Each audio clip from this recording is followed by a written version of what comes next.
আমার স্নেহের ছাত্রছাত্রীরা, আশা করি তোমরা সকলেই খুব ভালো আছো। আর ভালো আছো কি করে বলবো, এখন তোমাদের তো ভীষণ টেনশন, যাদের মাধ্যমিক পরীক্ষা 2024 সামনের ফেব্রুয়ারি মাসেই। তো তোমরা ভীষণ চাপের মধ্যে রয়েছো। তাই আমি তোমাদের আর চাপ বাড়াতে চাই না। শুধু এটুকু বলে দিই যে তোমরা আমার কাছে জানতে চেয়েছিলে যে স্যার কারক থেকে কি কি প্রশ্নগুলো দেখে যাব, একটু বলে দিন না। তো আমি সেই প্রশ্নগুলোই তোমাদেরকে বলে দিচ্ছি। শুধু একটু এগুলো দেখে যেও।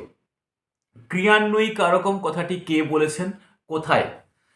আচ্ছা, তারপর হচ্ছে কারকে কোন ক্রিয়ার প্রাধান্য থাকে। 2 নম্বর হচ্ছে আহ, অধিকরণ কারককে অধিকরণ বলা হয় কেন। তারপরে হচ্ছে এখান থেকে তোমরা করবে